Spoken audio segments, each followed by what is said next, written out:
kind of our main topics today are going to be mom guilt, life stress, and overwhelm, and how they really tie together, and how having a healthy mind is going to make. Yay! Okay, I see you now. So I'm going to invite you. Go live with.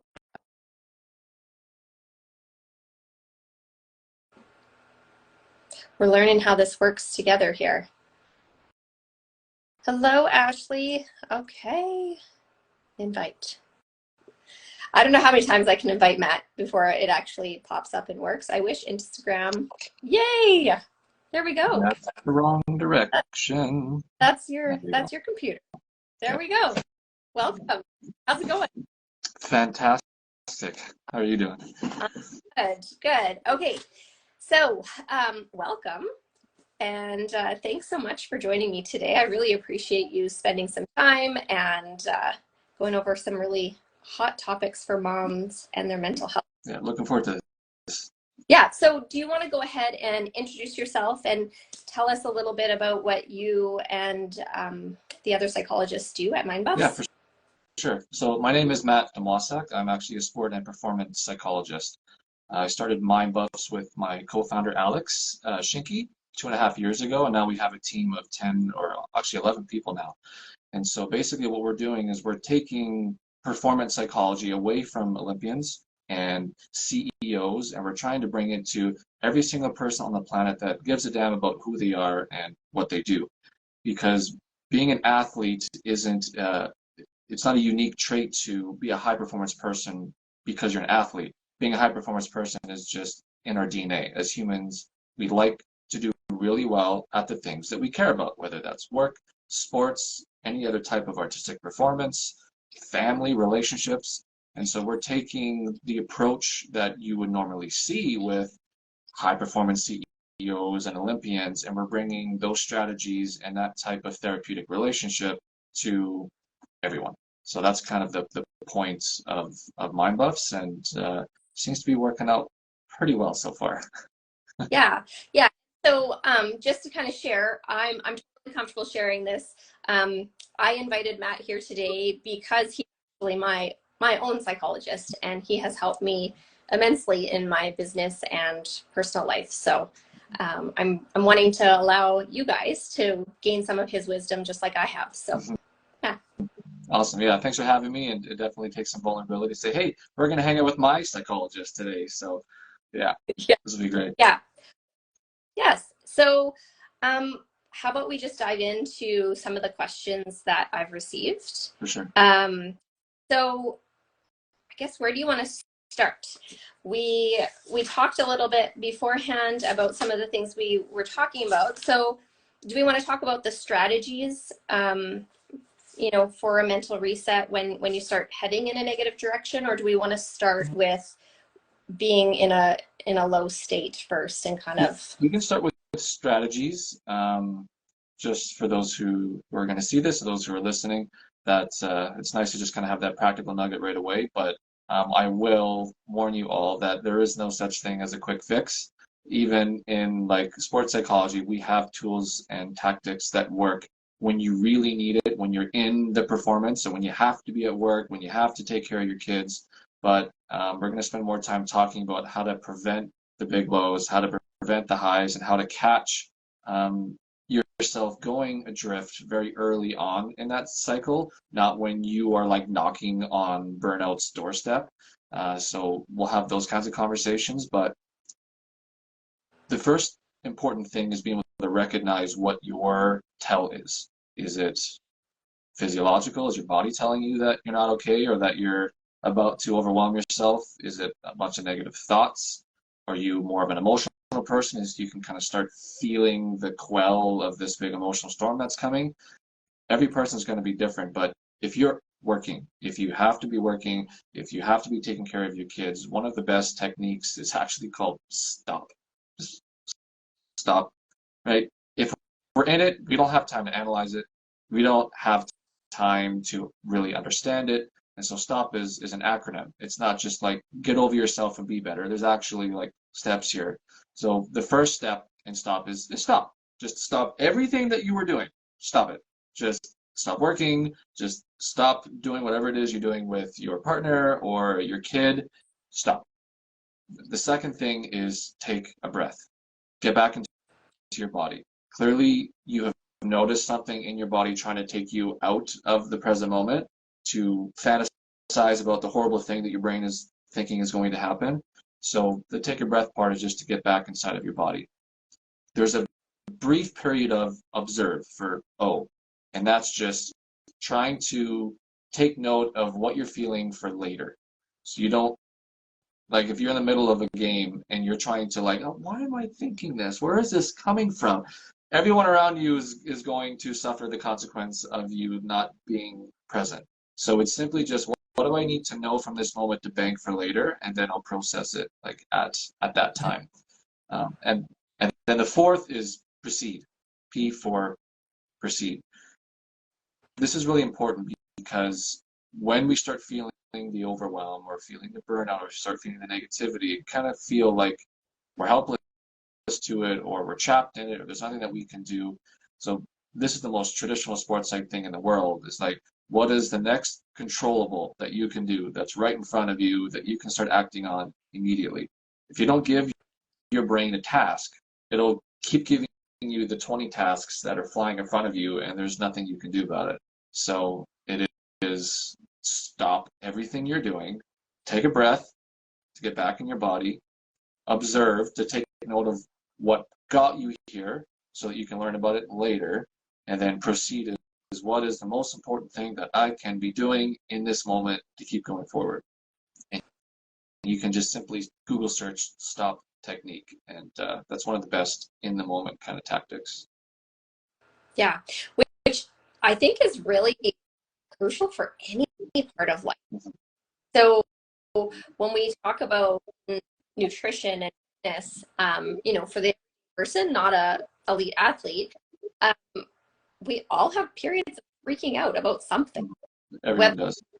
Yeah. that is like you're not getting the results you want, or it's not going as fast as you want it to go.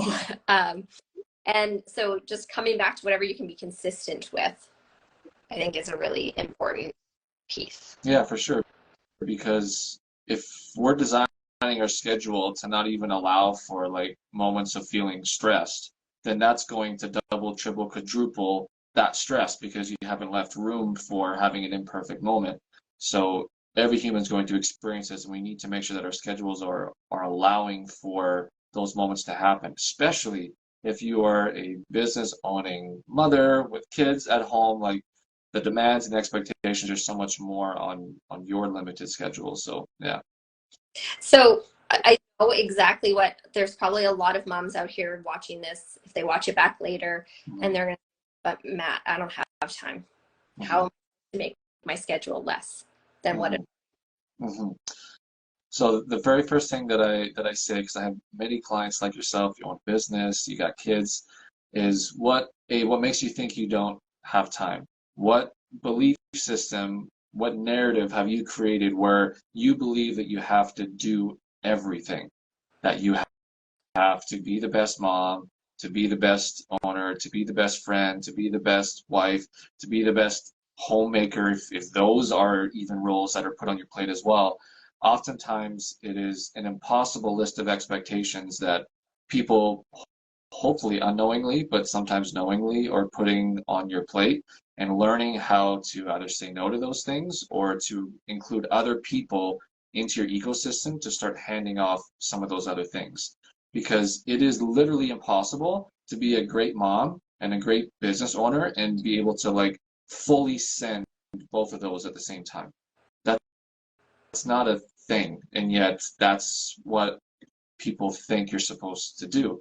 But then you have your partner and your friends and your own personal self-care. Like, are you kidding me?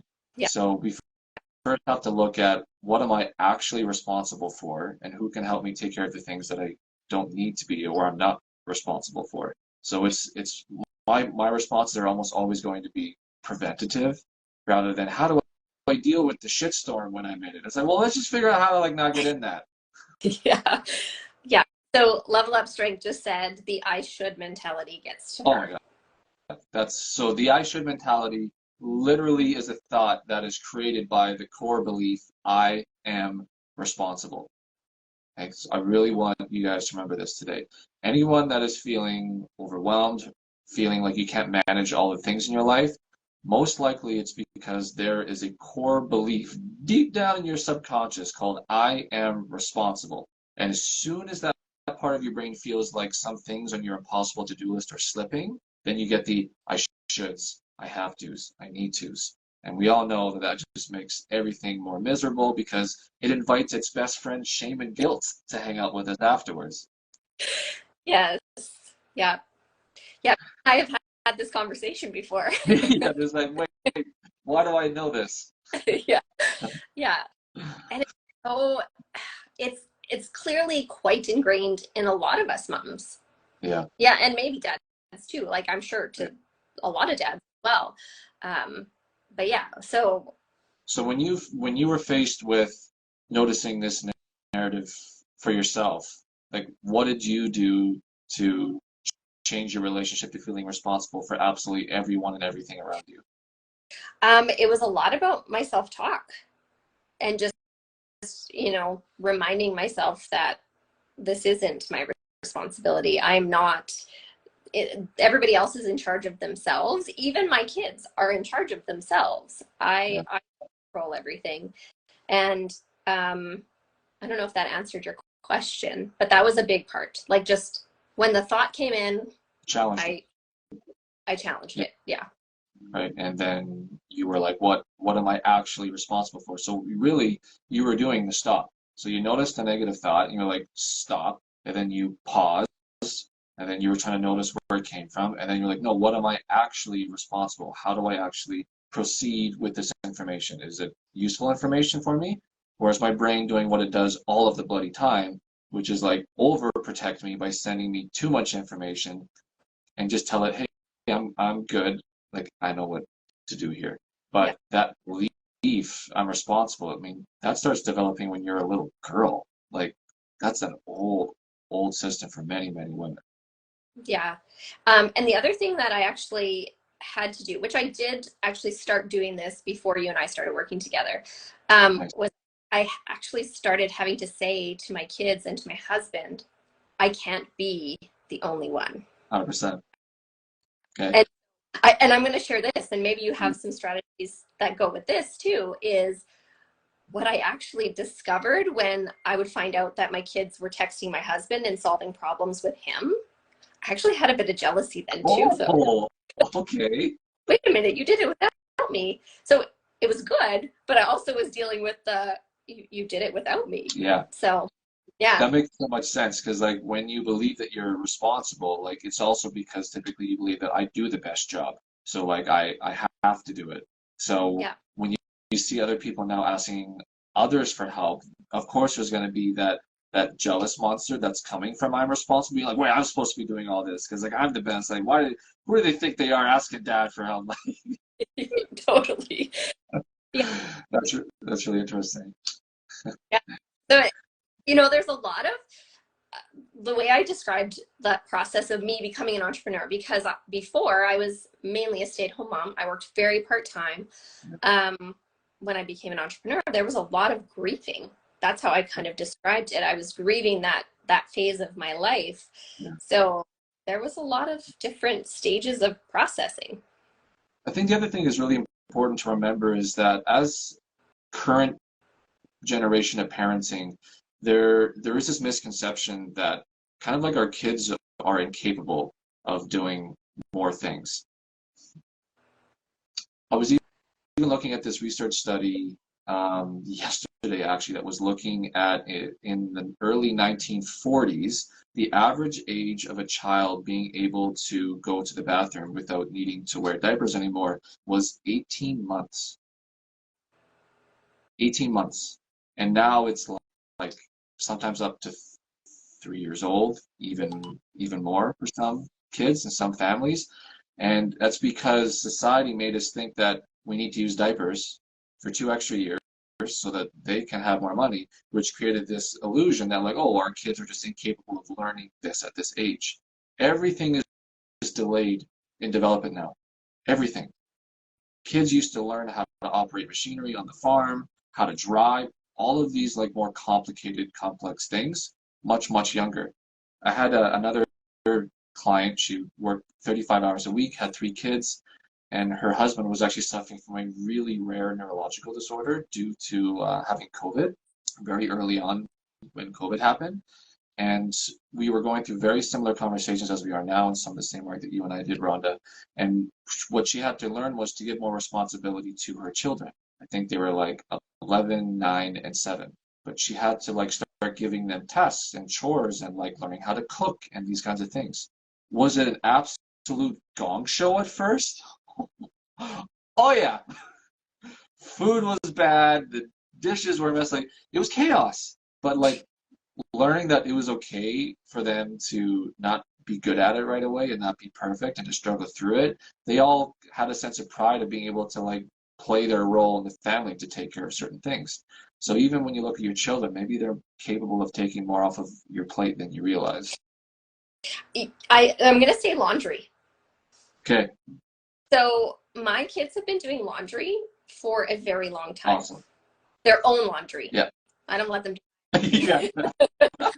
because they just put one load in. But so this is actually something I talk about with my clients frequently. As funny as that, we have to also let go of the fact that when the laundry is done and put in the drawers, it's not how we are going to do it. Right. It might be a mess. Yeah. But at the end of the day, who cares? Right. Totally. So it's letting go of a lot of those things that we think have to be a certain way 100%. When really nobody's going to die if that laundry is messy in the drawer. Yeah. And that's a really common experience for people if attached to that narrative of like, I'm responsible, if it's best friend, I need to have control is also a part of your narrative.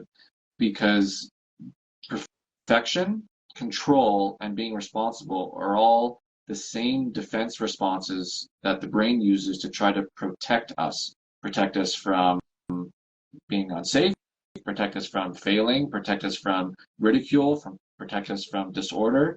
And so then we believe these narratives are like, well, everything in my life has to be perfect. I have to have control. And this is actually what creates more burnout than actual environmental stimulus at home and at work. It's these false narratives that create a lot of the burnout. What's going on in your brain? Like, that's exhausting. Totally. If you're thinking all of this all the time, yeah. Totally.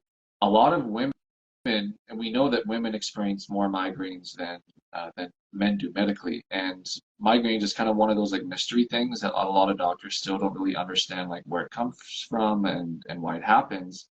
But we've seen through like somatic research, like in therapy, that headaches are often the results of feeling that I have no control or that I need control or that I feel helpless, right? Because the brain's number one responsibility is protection, survival, threat detection. So if it thinks that there's a situation that could go south, it's going to come up with every possible outcome to solve it, to avoid it, to fix it, to make sure it doesn't happen. That's brain power.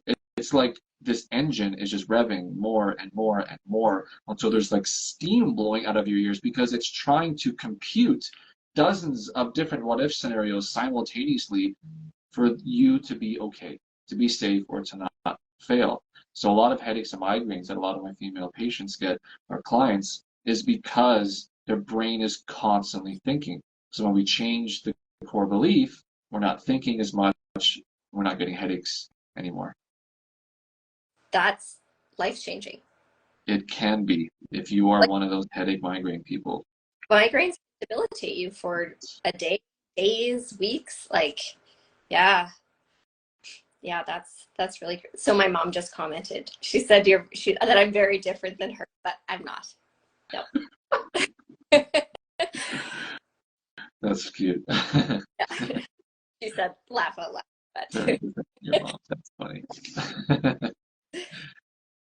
But yeah, so those things that manifest in our bodies from that, like if you think about just fatigue in general, and even and I'm just saying this out loud, I don't know if there's likely research behind it, but joint pain and how we recover from exercise in Yep. general. If our brain is always going. 100%. I work with a lot of people who are like first responders, whether it's like medical field or like police, like corrections, and probably half of the people in those industries are working through burnout constantly. And then, they talk about the frustration of like not being able to lose weight or put on muscle. Their workouts they're just so tired when they do them. It takes some days to recover. Because when you're actually in genuine burnout, your recovery is like 5 times worse. Your muscles can't rebound. Your lungs can't rebound from a hard cardio day nearly as much if you're burnt out because you're just using exhaust fumes as your source of energy. So and burnout is serious. It's not a small thing that you can push through. I mean, it used to be a bloody badge of honor for like decades and decades in capitalistic, 21st century or 20th century. So yeah, you need to really pay attention to if you're just tired or if you're in burnout because you got to slow down immediately. Yeah. And so I actually think this is a really important topic to talk about. So because a lot of people that I speak with, they do a lot of high intensity workouts. Yeah. And they're already exhausted. Yeah. Yeah. So it's just piling it on. There's 100%. not an opportunity for you to actually feel good because you're not recovering. You're just adding more. So I'm sure you've heard of this word, but allostatic load, is that how am I saying it? Yeah, allostatic load. Yeah. So it's kind of the straw that broke the camel's back. 100%. And yeah, it's like at some point we got to start taking some of that off.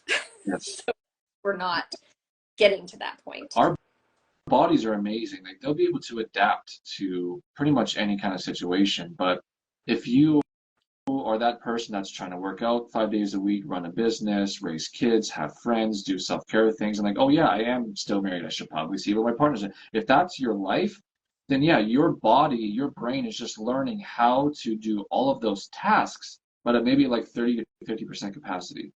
And if you're someone that actually cares about doing well, you're then feeling shame and guilt all day because no matter what you're doing, what the task is, you're not doing it nearly as well as you want to. But your body will maintain being able to do things at 30 to 50%, but do not expect you ever would be able to do more than that if that's how many different things you're trying to do at a high level. Yeah. So Level Up Strength just said, it's me, hi. You maybe just described it. Yeah, so when we look at performance psychology, a lot of it is it's about self-awareness, like actually learning about myself. What's my personality? What are my genetic strengths and weaknesses? And how can I build a life around that? What are my values? Like how am I designing my life? Whether we're aware of it consciously or not, our values actually dictate the way that we design our life. And then understanding how our body communicates to us and what that specific language is. And once we have that package together, like who am I, then we look, okay, well, what does my ecosystem look like? Am I actually in a space? Am I in a relationship? Am I in a job that allows the best in me to actually thrive? And then we do therapy. You got to do the practical things first, and then you can do the work. Otherwise, you can do therapy your whole bloody life, but if you're not understanding yourself or making changes in your environment, it doesn't matter how much therapy you do. Hence why lots of people are in therapy for like a long, long time. I'm going to let you keep talking about that. I want to share something with you once I find the paper that I have here. Okay, sweet. Okay. Okay. So I actually did a values assignment with my clients a couple weeks ago. Sweet. And there was a question on the values sheet that we went over. Okay. And it said, how do you spend your energy? And what do you always have energy for? Huh. And here's the interesting thing, myself included, all of the clients who were on this call with me had a really hard time answering the question. Okay. And so the interesting thing, I said my children's activities. Yeah. Because no matter what, no matter how tired I am, I get them to their things. Yeah. Up to their things. Yeah. And I feel like that's probably what a lot of moms and dads do. Just because they they have to. It's just like there's no other option. Yeah. So it really made me, and then I added snuggling with my dogs. I always have energy for that. Mm, mm, But it just that's good. it made me think, even for when we're thinking about our values, is it's like Yeah, what is it for us that we actually do for just for us that yeah, we owe energy for? right. Hopefully we all are able to access at least one of those kinds of things that we always have energy for. Because it's often, you almost look at each of your values as like a different energy tank. And it's like you spend that value, you spend that value, you spend that value. And what do I have left at the end of the day? Did I spend all that value? So it's crazy. We have like all these different parts of self, all of these different like values, but sometimes in our core identity, petting my dog, my relationship to my animals, my family, that is like in the most inner part of self. And there's nothing you would ever do to sacrifice those things, right? So if we can expand that just a little bit to include a couple more things that are the things that we never sacrifice, then we will have more energy for the things that are more difficult, that are more tedious, more monotonous. So it's about protecting the innermost sanctum of who we are, because life is freaking hard, and there's always going to be things that try to make it harder. But if we are able to maintain that inner sanctum, then we can take whatever is coming our way. Yeah, and that one of the questions that I shared with you earlier today, I'm Yeah. going to speak to her Okay. because she, being her authentic self, would probably be like protected in, Yeah. um, because when you try to avoid that stuff, when you don't kind of, if you're not true to who you are at the core, Yeah. it can be hard. You're going to run out of energy because of Yeah. that. Even when we look at flow state theory. So flow state theory is like being in the zone, right? So that's when you're doing a workout, you're feeling it. You're in the workout. When you're working, it's like every task is working your way. When you're with your family, when you're with your loved one, it's like the communication is just flowing and there's just like a connection there. We experience flow state in every area of our life. You cannot be in flow state if you're disconnected. So if there's any part of yourself that you're disconnected from, it actually drastically limits the opportunity to be in flow state and especially to stay in it for more than a little bit. There are a lot of people that have like mood disorders or that have neurological disorders like ADHD or like a mood disorder like bipolar, where it's like when they're feeling good, it's like, oh, baby, today's the day. And then you just like full send being in like flow state for like 12, 14 hours, and then you crash. You ruin the week for the rest of you. We have to learn how to like be in flow state for a little bit and then drop out. Go back in flow state and drop out. If we're feeling good and then using all of that resource in a single day, we've spent the week's worth of that energy. So that's something to keep in mind as well for you business owners out there. Yeah. And that's such a good point, because I feel like I do that too. When things are going good, I'm like full steam ahead. Totally. But when you get to the other side of it, where you're kind of having a lower time, Mm-hmm. it's like if we're not maintaining, say the bare ass minimums Yeah. of like need, Yeah. uh, it's really hard to forget about those things in those low times 100%. too. So when I'm working with my clients who experience depression or any of my neurodiverse clients, we create like a practical list of like what are the things that I absolutely have to do to take care of myself when that day comes. Right? It's not about avoiding that day. That day is going to happen. We can learn how to limit how often it happens or how long in that day we're feeling that way. But as soon as we know that, okay, this is all my brain and my body is giving me today, we have to put whatever to-do list we set the day before off to the side. Don't even look at it. Don't even think about it. Your body's telling you that the only thing that matters is like focusing on you right now. And we have to listen to that. We have to. If you're a business owner, hopefully you can, take advantage of that by setting your own hours, moving things around, and knowing that your client, your patient isn't going to hate you, leave you, or tell everyone in the community that you're a horrible person by having to like cancel on them, God forbid, like on a day. Um, but yeah, you need to be able to notice like when that's happening. That just made me think of like leading by example. Yes.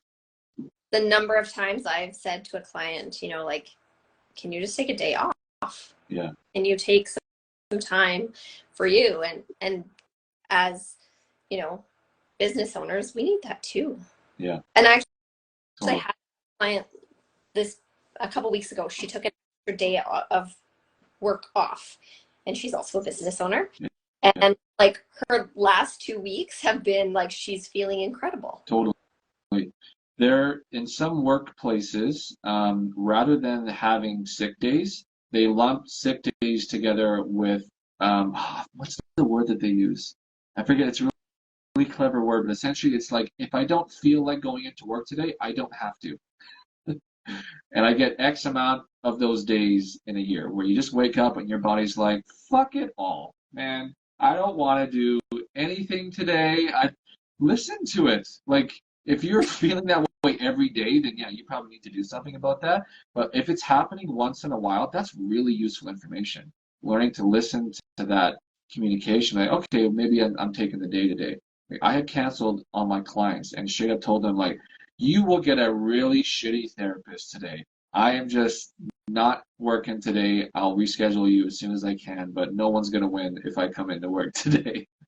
That is actually refreshing to hear, Matt, because I use that advice some days too. Totally. And it just sets that example. It's like you show up 5 minutes late, who cares? If you have to cancel because the craziest thing ever happened in life and you need to like focus on that, who cares? Like this is just part of being human.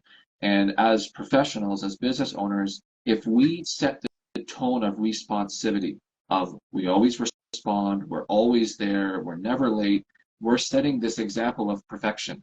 And then our clients are going to feel like they also have to meet that or they have to live their life like that, even if we're saying the opposite. It's called double bind communication. Yeah. If we're saying something, our behavior actually has to follow that, even as the helping professional has to. Yeah, that's important to make, I think. And I apologize. I have a dog walking around and she drags her feet. Again, that's just life. We all learned that during COVID. Animals just became a part of the daily work of the day. Yeah, it's so funny. They sleep like normally out cold the whole time we're in the office because that's just their normal. But I always wonder why they have to have a little walk around it. That's all good. Yeah, no, I think that's really really helpful to what's the word? Like just give permission to take that. Not Yeah, that yeah, someone else needs to give you that permission, but sometimes that's where it has to start. totally. We do like a lot of public speaking engagements at Mindbuffs. We do PD days for teachers. We work with a lot of like corporate industries, sports performance teams, lawyers, like every profession you can imagine. And we always kind of tell them that you can Google every single practical coping skill on the planet. You can Google it. There's like, how do I deal with things? How do I deal with depression? How do I deal with stress? You can Google all that. And yeah, we can provide more like personalized descriptions of like why it's important, how it's going to matter for you. But if you actually want to experience lifelong lasting change, you have to know yourself better and you have to alter your environment so that you can be who you want to be in that space. And that's really the biggest difference between like smart and performance psychology and like traditional therapy is we are looking at the entire system and the entire being, which means you probably spending for a few more sessions with us, but future you is going to thank you very much because you've looked under every rock and moved every box. Yeah.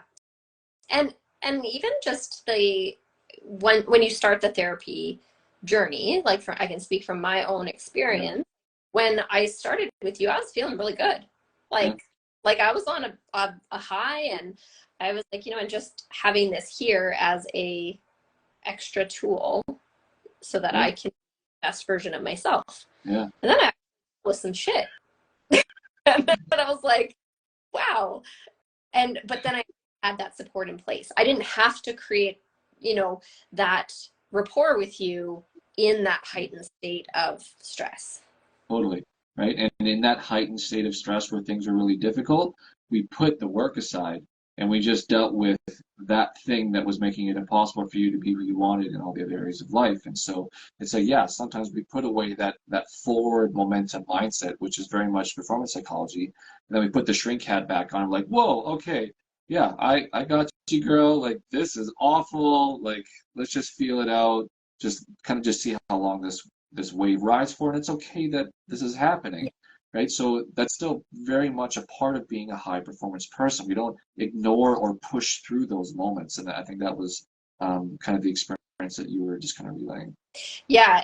And I remember you saying to me, because I had said, like, I didn't feel like I was doing my job the way Yeah, I knew I could be. And you were like, well, there's a big sign for you to take a break. 100%.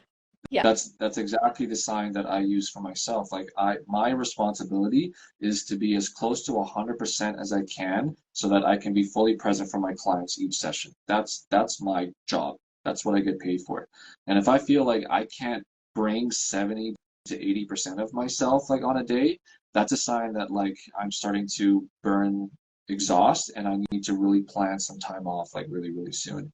Otherwise, I'm going to get worse, significantly worse quickly, and my clients aren't getting a quality experience from me. And that, for me as a business owner, that's one of my no-nos. Right. Right. Yeah, Right. You want to be able to be there 100% for your clients. So yeah, it's good to hear for other people to hear, you yeah, know, there that you can take a break and it's important no matter who you are, yeah, no matter where you are in your life. Uh, yeah, that break is it is so important. yeah. And we definitely do not have enough non-stimulus time, non-performance time in our life. It's the feeling of everything needs to be good at all times to be moving forward. That's not a performance mindset. That absolutely demolishes performance. We need to build an ecosystem where there's transition time every day, where there's rest. Then we do a better job in a less amount of time. It's always about right effort versus hard work. And we're still trying to separate ourselves from like the baby boomer generation, which had a lot of success from working hard, but that's no longer the formula that's going to lead to success for us anymore. That hustle culture bullshit. Ugh. Like it doesn't work. It doesn't work. Yeah. You have to think right effort. So I want to share something with you. I'm pretty sure my daughter is a-okay with this. So she also sees one of Yeah. the psychologists at Mindbuffs, and maybe she didn't learn this from her, or maybe she did. I don't know. But she recently moved into online, like she is on independent studies, Okay. and so she goes into a classroom once or twice a week. But what she said to me, so she's 15, she said to me, she's like, I find I do better working at home. Like I'll work for a half an hour, then I'll take a 10-minute break, and then I'll work for half an hour. And I'm like, how are you so wise? That's And awesome. that she just figured that out, Yeah. you know? So there's a theory, and you can kind of slightly change the time, but it's called the Pomodoro technique, which I think maybe we had talked about before, but it's intentionally building in your performance day, your work day with like 30, 40, maximum 50 minutes of work, and then at least a 10-minute break, right? We need to decelerate, get out of flow state before we go back in. Otherwise, we have less capacity for that really high performance in ourselves like throughout the day. And I love that your daughter already at her age is already able to kind of recognize like a pattern like that. That's going to set her up really well. Yeah. And I still struggle with that. I find I get kind of stuck in time will go by really fast. I'm like, oh my gosh, I have a break. Um, Right. so for people out there, I don't know if you have any good recommendations, but I have seen that there's some apps that you can have. Yep. So it just reminds you to set a timer and figure out what your most effective time frame is, and Yeah. then schedule those breaks in. 100%. I mean, for me, I have an internal clock called hunger, and anytime I feel hungry, I just stop whatever I'm doing, and like that's all that matters, and I go eat, give myself the energy, and go back at it. I know I have clients where when they get thirsty, that'll be like their internal alarm system. Be like, hey, I'm going to stop everything for like 30 seconds, right? I'm just going to check in, see how I'm doing. Am I good? I'll keep going if I am. If not, I'm just going to take a couple more sips, stretch my legs, take a break. For others that drink lots of water as well, it's like your bathroom breaks or your reset time. Like there's so many natural things in our bodies and our environments that we can use as alarm clocks if we think that spending time using an app is actually going to just make you feel like you're trapped or that you're wasting time. Again, it depends on your personality. So an app, if you're that really strong, organized, structured, routine person, or look at something that's more natural in your body or in your environment that you can just use as context for taking a break. Yeah, that's a really good idea.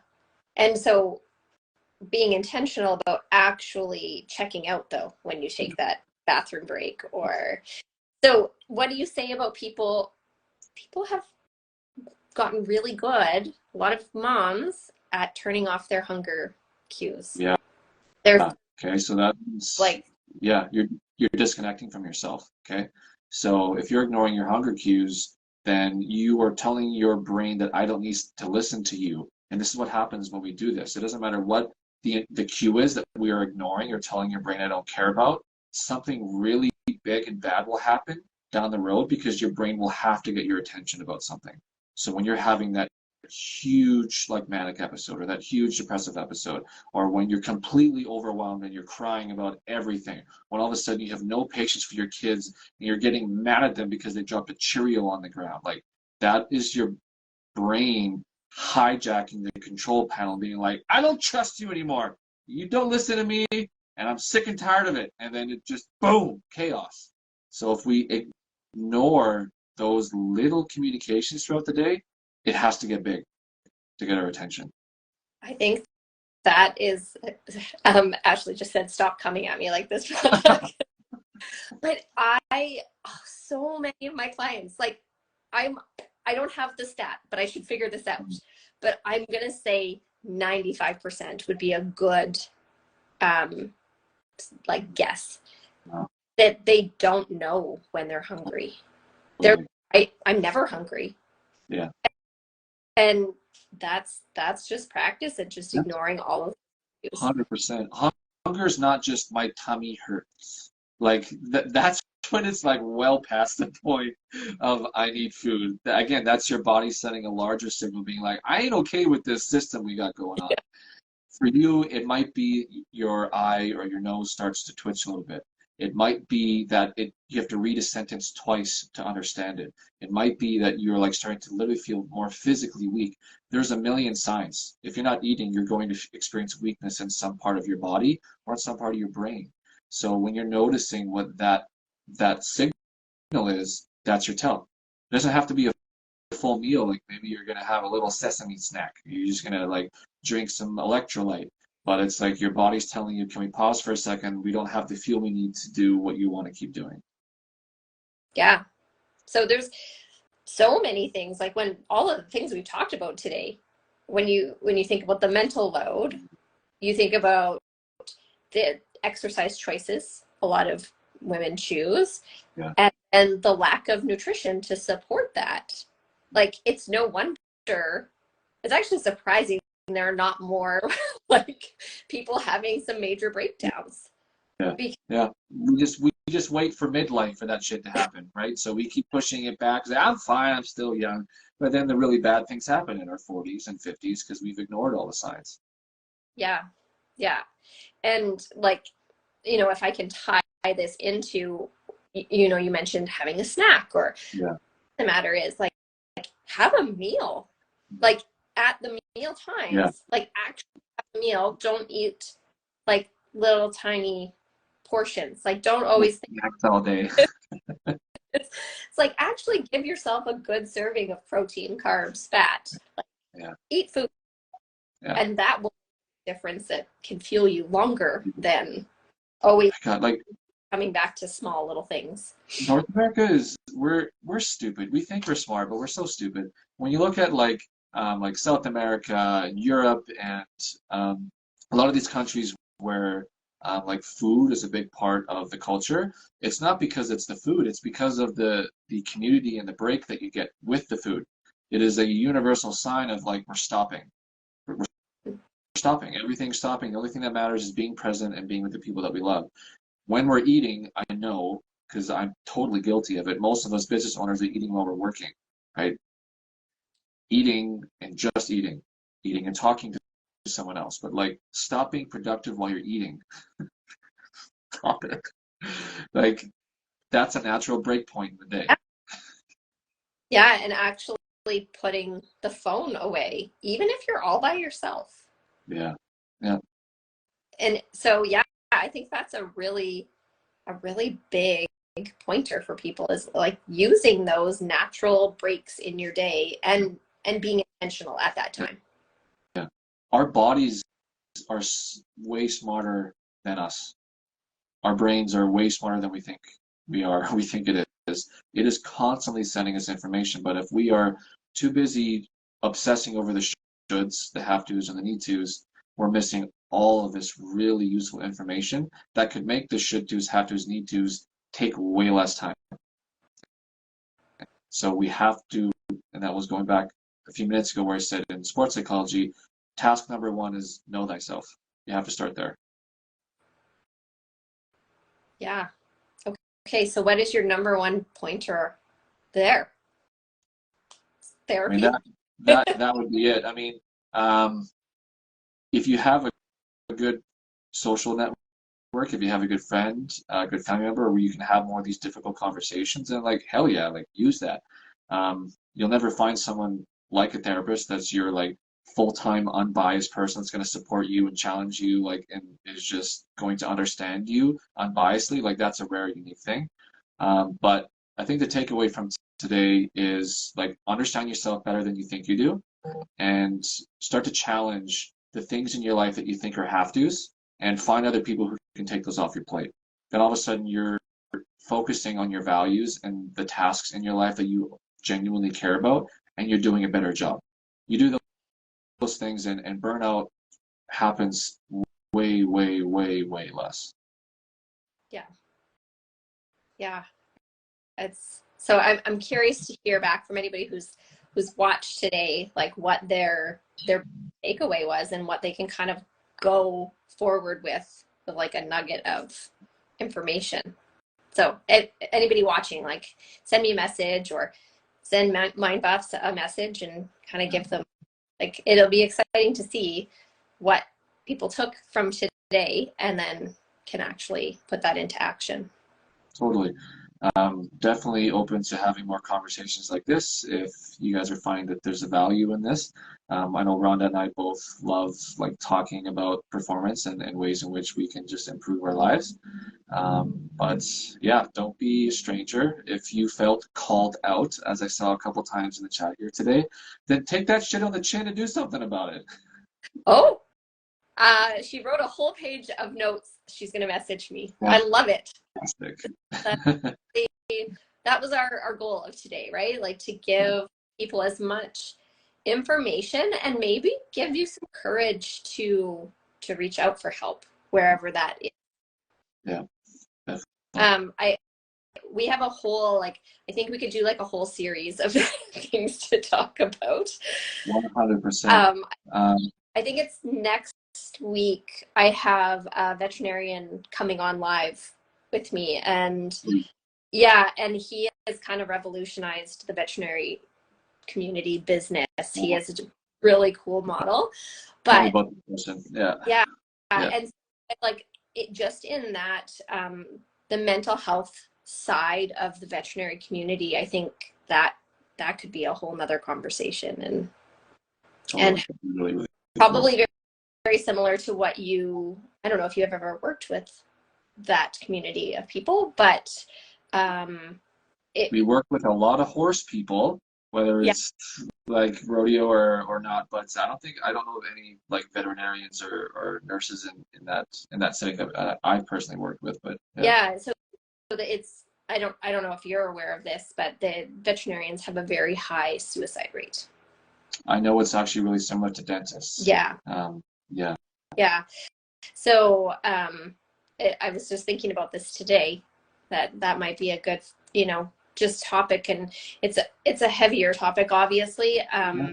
but an important one, and just Yeah. opening up the lines of communication for anybody to reach out and get help if they need it. 100%. Yeah. Yeah. Any last tidbits, Matt?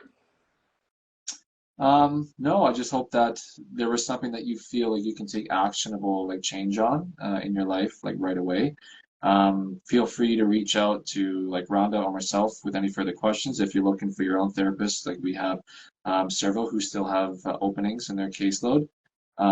And just a shameless plug, we're dropping our podcast next week. So if you like conversations like Rhonda and I were having, we think that we are facilitating similar conversations like this that we'll be able to kind of have dropped weekly for people. So stay Yeah, tuned. I will share the link next week when it goes live. I did actually just subscribe to it a couple days ago because I saw that it showed up there. So I was like, oh, I'm going to make sure I follow this. Right. So yeah, and if anybody, if you don't follow Mindbuffs, please do so. They have, a lot of good information on their Instagram, and you can check out their website. Yeah, wealth of Right on. information, and really amazing people that can help. I'm very blessed. The team we have, they're all unbelievable people. So yeah, it's a good fun. Yeah, yeah. So thank you so much for your time and your energy, and I really enjoyed this, and I'm really hoping we can do it again. Oh yeah, I had a blast anytime. Thanks for having Yeah. me today. Yeah. All right. Well, have a great day. And remember, ask questions if you guys have them, and you can reach out to either myself or Matt. Thanks, guys. Yeah. Okay. See you later. Yeah.